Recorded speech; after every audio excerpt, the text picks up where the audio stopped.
আদিবা হন হন করে বেরিয়ে গেল, একবার ঘুরেও তাকায়নি। আদি তার চলে যাওয়ার দিকে নিশ্চুপ চেয়ে তাকিয়ে রইল।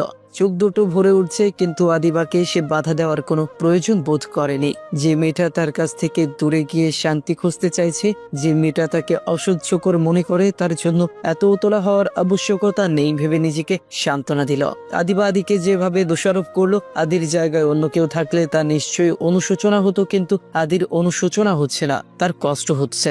বুকের মাঝে চিনচিন ব্যথা অনুভব করছে। আদির চোখ ভরে এসেছে, সে সবার সামনে কাঁদতে চায় না, তাই শান্ত পায়ে নিজের ঘরের দিকে এগিয়ে গেল। বিছানায় গায়ে এলিয়ে দিয়ে চোখ বন্ধ করে নিল। আচ্ছা, তবে কি আদিবা সত্যি আমি চায় না? আমি এতই খারাপ? আমার মতো ছেলেকে কেউই পছন্দ করে না, তাই না? আমিও জানি আমাকে পছন্দ করার মতো কোনো কারণ নেই, আমার আচরণ স্বাভাবিক না। কিন্তু আদিবা কেন বুঝলো আমি যেমনই হয়ে আমার ভালোবাসায় কোনো খাত ছিল না? মানছি আমি অন্যদের মতো ভালোবাসতে পারিনি, আমার ভালোবাসা ব্যাপরোয়া ছিল, তাই বলেও আমায় ছেড়ে চলে যাবে? আমার কাছ থেকে পালানোর জন্য ব্যাকুল হয়ে পড়বে? আচ্ছা আদিবা, তোর মনে কি একটা বারের জন্য প্রশ্ন জাগলো না আমি কেন সেদিন বাসা ছেড়েছিলাম? সামান্য বকার জন্য কেউ বাসা ছেড়ে চলে যায়? আমি তো তোর উপর কিংবা বাবা মায়ের উপর কারো উপর রাগ করে বাসা ছাড়িনি, ছেড়েছিলাম নিজের উপর রাগ করে। আমি নিজেকে শাস্তি দিতে চেয়েছিলাম। তোকে সেদিন অজ্ঞান হয়ে পড়ে থাকতে দেখে ভেতরাত্মা কেঁপে উঠেছিল। সিদ্ধান্ত নিয়েছিলাম তোর থেকে দূরে থাকবো, কারণ আমি দেখতে পাচ্ছিলাম আমি নিজের রাগ সামলাতে ব্যর্থ হচ্ছি। মন থেকে না চাইলেও তোকে ঠিকই আঘাত করছি, তাই চেয়েছিলাম তোকে ছেড়ে থাকতে নিজের যত কষ্ট হোক মেনে নিব, তবুও তোর সাথে থাকি, তোকে অত্যাচার করব না। ভেবেছিলাম তোর থেকে দূরে থাকলে হয়তো নিজের রাগকে বসে আনতে পারবো। শুধুমাত্র তোকে কষ্ট দিব না জন্য নিজেকে অনিশ্চিত ভবিষ্যতের দিকে ঠেলে দিয়েছিলাম। কি করব বল? পৃথিবীর সবাই তো আর একরকম হয় না। সবাই যদি একরকম হতো তাহলে কি পৃথিবীতে এত খুন খারাপি হতো বল? সবাই এক হয় না রে, কেউ রাগী হয়, কেউ আবার কোমল। আমাকে উপরওয়ালা এভাবেই ঘুরেছেন। তুই আমার অবাধ্য বলে মাথায় রক্ত চড়ে যায়, আমি কিছুতেই নিজেকে সামলাতে পারি না। আসলে তোকে আমার খুব আপন মনে হয়, যাকে সবটা দিয়ে নিচের করে আগলে রাখতে চেয়েছিলাম, যে শুধু আমার হবে, সারাক্ষণ আমায় নিয়ে ভাববে, তারপর পৃথিবী চলে থাকবো শুধুই আমি।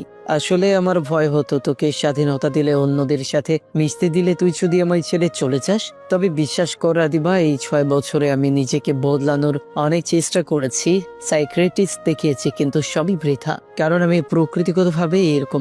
এত বছর পেরিয়েও যে তোর কাছাকাছি আসলাম, সাথে সাথে আমার 6 বছরের সাধনও বিফলে গেল।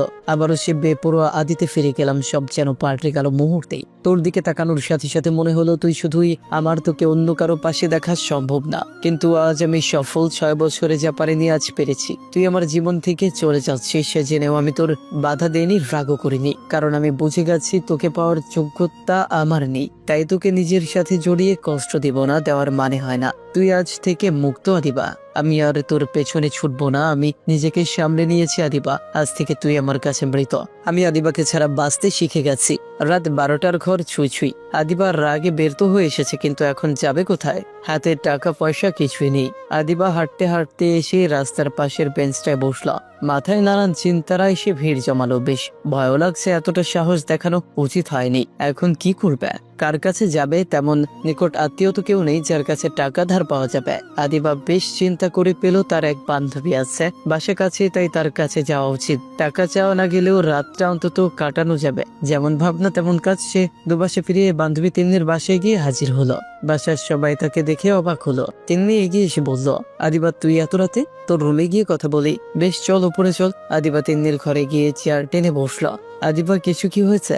এত রাতে তুই এখানে? তিন্নি, তোর যদি কোনো আপত্তি না থেকে আজ রাতটা তোর বাসায় থাকতে চাইছিলাম। আমার আপত্তি তো নেই, কিন্তু আদিত্য ভাই এখন দেশে আছে। আদিবা, তো উনি দেশে আছেন বলে তুই আমায় জায়গা দিবি না? ঠিক আছে, লাগবে না, আমি চলে যাচ্ছি। আরে তুই রেগে যাচ্ছিস কেন? জানি কোনো ঝামেলা ছাড়া তুই বাসা থেকে বেরোসনি, কিন্তু আদিবা তোর তো আর 5 জনের মতো রাগ দেখানোর অধিকার নেই। বাসার কেউ কোনো অন্যায় করলেও সে তোকেই মেনে নিতে হবে। কেন মানতে হবে? আমি কি মানুষ নই? অবশ্যই, কিন্তু তুই আদি ভাইয়ের হবু বউ, তাই তুই মানতে না চাইলেও জোর করে মানাবে। আদি ভাই যদি জানতে পারে তুই এখানে, উনি কি সেটা মানবেন? ছোটবেলা থেকে দেখে আসছি তোর অন্যদের সাথে মেশা আদি ভাই পছন্দ করেন না। অরিনাপুর এঙ্গেজমেন্টের দিন তোকে কেমন মাঝরাতে এসে নিয়ে গিয়েছিল, যে রাগে উনি, ওনার রাগে আমার আর কিচ্ছু যায় আসে না। তাছাড়া উনি জানবেন কি করে? আসলে আদিবা, তুই ভুলে গেছিস ফয়সাল ভাই আদি ভাইয়ের বন্ধু। ফয়সাল ভাই অবশ্যই বলে দিবে, আর কিছুক্ষণ পরে আদি ভাই এসে তোকে টানতে টানতে নিয়ে চলে যাবে। ছোটবেলায় যখন খেলতে আসতে যেভাবে নিয়েছে তো ঠিক সেভাবেই নিয়ে যাবে। আদি বাড়িতে নিয়ে কথা বলছে, এদিকে ফয়সাল আদিত্যকে ফোন দিল। আদিত্য শান্ত গলায় জবাব দিল, বল কোথায় তুই? কোথায় থাকার কথা? বাসায় আছি। আর এটাও জানি তুই এত রাতে ফোন কেন দিয়েছিস। জানিস তুমি বাসায় বসে আছিস। দেখ, মাঝরাতে টেনে হিচড়ে নিয়ে যাওয়ার চেয়ে এখন নিয়ে যা। না, আমি আসবো না। আজ রাতটা আদিবাকে তোদের ওখানে থাকতে দে। এটাও সম্ভব? সম্ভব। আর শোন, সকালে আদিবা চলে যাওয়ার সময় কিছু টাকা দিয়ে দিস। তোর হাত থেকে নিতে চাইবে না, তেমনি কি দিতে বলিস। মানে বুঝলাম না, এত মানে বুঝি তোর কাছকে? যা বলেছিস সেটা কর। বলে আদি ফোন কেটে দিল। আদিবা সররাতে একবারও চোখ বন্ধ করতে পারেনি, তাই সকাল হতে না হতেই বেরিয়ে যেতে চাইলো। তেমনি এসে তাকে আটকে দিয়ে কিছু টাকা দিল। আদিবা কথা বাড়ায়নি, কারণ তার এখন টাকার প্রয়োজন। আদিবা এসে ট্রেনের টিকিট কাটলো আর মোটামুটি 5 ঘন্টা পর গ্রামের বাড়িতে পৌঁছলো। নির্জন নিস্তব্ধ বাড়ি, মানুষ তো দূরে একটা কাক পক্ষীও নেই। পুরা বাড়ি এর চেয়ে বেশি আর কি হবে। কত বছর হয় কেউ আসে না। আদিবা দরজা খুলে ভেতরে ঢুকতেই গা ছমছম করে উঠল। আশেপাশে কোনো বাড়ি ঘর নেই, তাই পুরো বাড়িতে সে একা। তবে যাই হয়ে যাক, এবার আদিবার কোনো পরাজয় মানবে না, তাই কোমর বেঁধে লেগে পড়লো কাছে। দীর্ঘদিনের অব্যবহৃত ঘরকে বসবাসযোগ্য করে তুলতে বেশ পরিশ্রম হয়েছে আদিবার। তার পক্ষে আর কোনো ঘর পরিষ্কার করা সম্ভব হয়নি, একটাই পরিষ্কার করেছে। দেখতে দেখতে বেলা গড়িয়ে সন্ধ্যা হতে চলেছে। আদিবা এখন খায়নি, খাবেই বা কি করে? রান্না করার পরিবেশ এখনো করে উঠতে পারেনি। ঘরে না আছে চুলা আর না আছে রান্নার সামগ্রী, তাই নিরুপায় হয়ে আদিবা একদিন না খেয়ে থাকার সিদ্ধান্ত নিল। সন্ধ্যা হতে না হতে দরজা লক করে শুয়ে পড়লো আদিবা। ঘরে আলোর তেমন ব্যবস্থা নেই, একটা লাইট টিম টিম করে চলছে। হঠাৎ দরজায় কড়া নাড়ায় ভয় পেয়ে গেল আদিবা। কে ওখানে? উত্তর আসলো না, তবে আরো দুবার কড়া নাড়ার শব্দ ভেসে আসলো। আদিবা গিয়ে দরজা খুলতে চোখ কপালে উঠলো। আপনি এখানে কি করছেন? দাদার বাড়িতে ঘুরতে এসেছি। তাছাড়া আমি কখন কোথায় যাব তার কৈফিয়ত কি তোকে দিতে হবে? দেখুন ভাইয়া, যথেষ্ট হয়েছে, আর না। আপনি এখন এখান থেকে যান।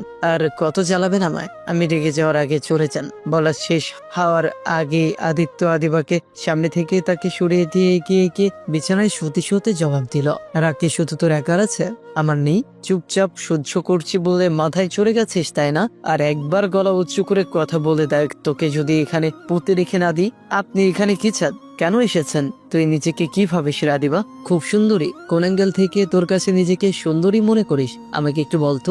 একে তো দেখতে খারাপ, দ্বিতীয়ত পড়াশোনার নামে খবর নেই, তাই তোর বয়স 25 বছরের ঘরে ছুঁয়েছে। এমন মেয়ের সাথে প্রেম তো দূর, তাকিয়ে দেখারও ইচ্ছে আমার নেই। এখানে এসেছি বিশেষ একটি কারণে, তাই প্যান করবি না। যা আমার জন্য খাবার নিয়ে আয়। আমি কেন আনবো? কারণ না আনলে তোর হাড়গড় একটাও আস্ত থাকবে না। এখানে কিন্তু বাড়ির বড়রা নেই যে তোকে বাঁচাবে।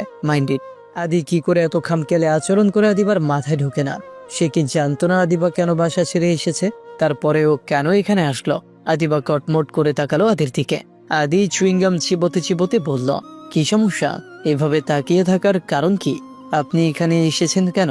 সত্যিটা বলেন তো। অপেক্ষা কর, উত্তর নিজেই পেয়ে যাবে। আচ্ছা আদিবা, একটা কথা বল, তুই আমার উপর রাগ করে আছিস কেন? আমি বাসা ছেড়ে যাওয়ার সময় কি সবাইকে বলে গিয়েছিলাম তোর উপর অত্যাচার করতে? আমি কখন বলেছি আমি আপনার উপর রাগ করেছি? আমি কারো উপর রাগ করি না। সব দোষ আমার কপালের। ঠিক বলেছিস, তোর কপাল সত্যি খুব খারাপ। তুই ভালোবাসা পেতে জানিস না। যাই হোক, এখন পেঁচালপাড়া বন্ধ করে খাবার নিয়ে আয় যা। আপনার কি মনে হয় আমি ম্যাজিক জানি? এখানে আমি খাবার কোথায় পাবো? বারে তেজ দেখিয়ে নিজের বাড়িতে আসলে এখন তো এই বাড়ির মালিক তুই। তোর বাড়িতে বড় ভাই বেড়াতে এসেছে, তুই তাকে না খাইয়ে রাখবে? আমি কি বড় ভাইকে আসতে বলেছিলাম? এই গল্পের পরবর্তী অংশ আমাদের নতুন চ্যানেলে আপলোড হয়ে গেছে। এই গল্পের পরবর্তী অংশের লিংক কমেন্ট বক্সে পিন করে দেওয়া হয়েছে। সবাই লিংকে ক্লিক করে এই গল্পের পরবর্তী অংশ দেখুন। আর সবাই আমাদের চ্যানেলটিকে সাবস্ক্রাইব করে পাশে থাকবেন। আর যারা এখনো কমেন্ট বক্সে লিংক পাননি, একটু অপেক্ষা করুন। এই ভিডিওর ওপরে গল্পগুলো ভেসে উঠবে, সেখান থেকে ক্লিক করে গল্পগুলো দেখে নিতে পারবেন। ধন্যবাদ সবাইকে।